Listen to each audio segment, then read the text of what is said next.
তো ভাই লোক, অক্ষয় কুমারের স্কাই ফোর্স আর হিমেশ রেশমিয়ার এক্সপোজ ইউনিভার্সের ব্যাড অ্যাস রবি কুমার, এই দুটো ট্রেলারই আজকে রিলিজ হয়েছে। সো এই দুটো ট্রেলার নিয়ে আজকে আমরা এই পুরো ভিডিওতে কথা বলবো। বাট ফার্স্টে আমরা কথা বলবো অক্ষয় কুমারের স্কাই ফোর্সের ট্রেলারটা নিয়ে। তো অক্ষয় কুমারের স্কাই ফোর্সের ট্রেলারটা দেখার পর জাস্ট আমি একটাই কথা বলবো যে পুরোপুরি ঋত্বিক রোশনের ফাইটারের ভাইব আসছে এই স্কাই ফোর্সের ট্রেলারের থেকে।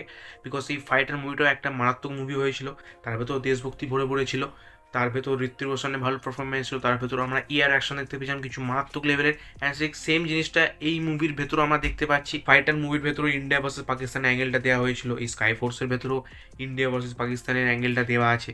অ্যান্ড নতুন কিছু তো আমি খুঁজে পেলাম না এই ট্রেলার দেখে যে এই মুভিটা ফাইটারের থেকে আলাদা টাইপের, সেরকম কিছু তো আমি খুঁজে পাইনি। বাট জাস্ট এইটুকুই বলবো যে ফাইটার কিন্তু বক্স অফিসে ফ্লপ হয়ে গেছিলো। অ্যান্ড অক্ষয় কুমারের যে খারাপ দশা চলছে বক্স অফিসে, মানে পর পর ডিজাস্টার হয়ে আসছে অক্ষয় কুমারের মুভিগুলো। এমন নয় যে অক্ষয় কুমার শুধুমাত্র খারাপ মুভিই বানিয়েছে, তার মধ্যে কিছু কিছু ভালো মুভি ছিল। বাট অক্ষয় কুমারকে দেখে দর্শক এখন বোর ফিল করছে।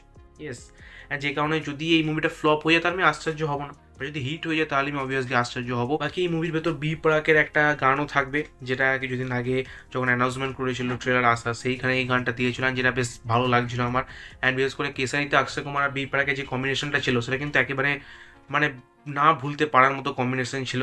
পুরো ইমোশনাল করে দেওয়ার মতো, পুরো গুজবাম্পস এনে দেওয়ার মতো সেই কম্বিনেশনটা ছিল, যেটা এখানেও আছে। অ্যান্ড তার পাশাপাশি লতা মঙ্গেশকরের এ মেরে ওতন কে লোগো, সেটা যখন ব্যাকগ্রাউন্ডে বাজে তখন একটা আলাদাই গুজবাম্পসওয়ালা মোমেন্ট ক্রিয়েট হয়ে যায় এই ট্রেলারের ভেতর।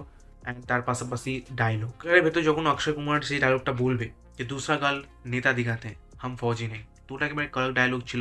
আর একটা ডায়লগ আছে কোন হে জনাব তেরা বাপ হিন্দুস্তান, তো এই দুটো বেশ কারেক্ট ডায়লগ ছিল এই ট্রেলারের ভেতর, যেটা মনে রাখার মতো, যেটা একেবারে গুজবাম্পস দিয়ে দেবে যখন হলে এটা চলবে বড় পর্দায়।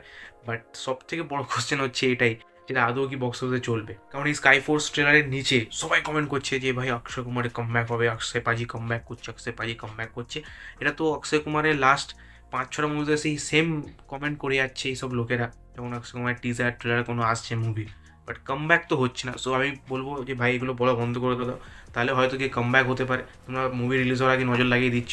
এই মুভির ভেতর অক্ষয় কুমারের পাশাপাশি আমরা বীর পাহাড়িয়া বলে একজন অ্যাক্টরকে দেখতে চলেছি। অ্যান্ড আই ডোন্ট নো উনি কে, বাট আই হোপ মুভির ভেতর উনি একটা ভালো পারফরমেন্স দেবেন। সো ট্রেলারটা তো ফুল হিন্ট দিয়ে দিচ্ছে যে মুভিটা পুরোপুরি দেশভক্তিতে ভর্তি হতে চলেছে। অ্যান্ড কিছু কিছু পিওর গুজবাম্পস মুভমেন্টও থাকবে। অ্যান্ড তার পাশাপাশি কি হয়তো কিছু ইমোশনাল করে দেওয়ার মতো সিনও থাকবে এই মুভির ভেতর। বাট এবার দেখার পালা যে মুভিটা কেমন হবে। অ্যান্ড ট্রেলারতে যতটুকু মনে হচ্ছে যে অক্ষয় কুমার 2025-এর শুরুতেই একটা ভালো মুভি নিয়ে আসতে চলেছে।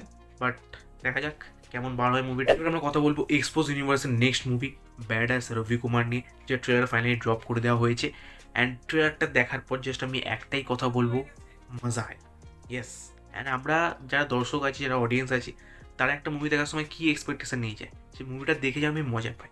অ্যান্ড এটা সেই পুরো মজার গ্যারেন্টি দিয়ে সেই ট্রেলারটা। ইয়েস, সে মুভিটা পুরোপুরি ব্যাড অ্যাস হতে চলেছে। তো হিমেশ রেশমিয়া এই মুভিতে কত কী হয়েছে। হিমেশ রেশমিয়া এই মুভির ভেতর পুলিশ অফিসার হয়েছেন, এই মুভির ভেতর চোর হয়েছেন, যে ডায়মন্ডের হারটা চুরি করবে।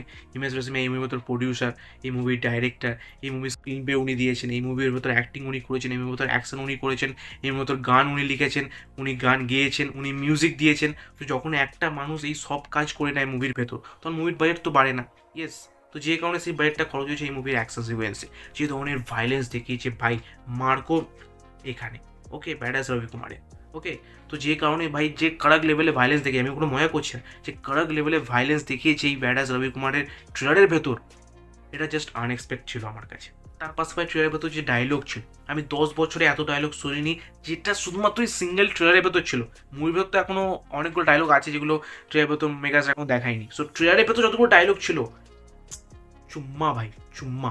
मुजरिमों को जो सजा दे उसे सरकार कहते हैं, और मुजरिमों को जो उड़ा दे उसे रवि कुमार कहते हैं। कुंडली में सनी, घी के साथ हनी, और रवि कुमार से दुश्मनी सेहत के लिए हानिकारक है। भाई কড়ক কড়ক ডায়লগ ছিল এই ট্রেলারের ভেতর। একটা মুভি হিট হওয়ার জন্য কী দরকার? মুভি হিট হওয়ার জন্য দরকার জাস্ট ভালো অ্যাকশন, এইরকম তাগড়া লেভেলের ডায়লগ, অ্যান্ড তার পাশাপাশি আইটেম সং।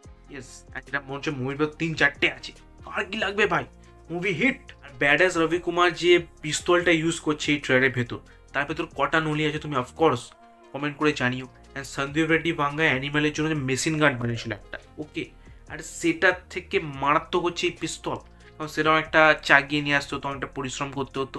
এটা ভাই পকেট থেকে বার করবে অ্যান্ড একসাথে 4-5টা গুলি মেরে দেবে। ইয়েস, অ্যান্ড সামনে যে দাঁড়িয়ে থাকবে গুলির সামনে, সে বুঝতেও পারবে না তার কোথায় গিয়ে কোন গুলিটা লাগবে।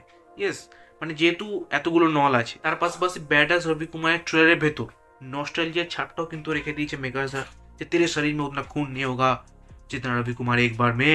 পাশাপাশি ট্রেলারের ভেতর যেসব স্টান্টগুলো দেখানো হয়েছে ভাই, মাইন্ড ব্লোয়িং।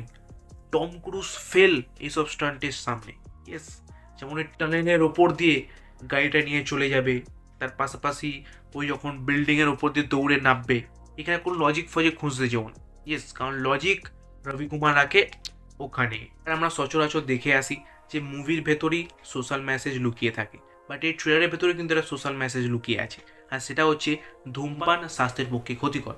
যে কারণে এই হোল ট্রেলারের ভেতর ব্যাডাস রবি কুমার কোনো জায়গাতেই কিন্তু উনি ওনার সিগারেটটা ধরাননি, শুধুমাত্র ঠোঁটের মাঝখানে রেখে দিয়েছেন। সেটাই তো হচ্ছে ইউনিকনেস, এটাই তো হচ্ছে স্টাইল ব্যাডাস রবি কুমারের, আর এটাই তো হচ্ছে আসল মজা। তো ট্রেলারটা তো ভাই হিন্ট দিয়ে দিচ্ছে যে 2025-এর সব থেকে বড় মুভি আসতে চলেছে 7ই ফেব্রুয়ারি। ইয়েস, যেটার পর বক্স অফিস ওম সোহা হয়ে যাবে। ইয়েস, তো আমি যদি আমার কথা বলি, আমি ভাই super excited. Yes, super duper excited এই ব্যাডাস রবি কুমার মুভিটা দেখার জন্য। আরে কে রকি ভাই চল হাট, কে পুষ্পা হাট হাট, আরে সালার চল হাট না, রবি কুমার আনে দে আনে দে আনে দে। সো আমি কথা বলেছি 2024-এর কিছু ওয়ার্স্ট মুভিজ নিয়ে। তো তুমি যাও সে ভিডিওকে চেক আউট করতে পারো, তোমার সাথে দেখা হবে ঠিক সেই ভিডিওতে।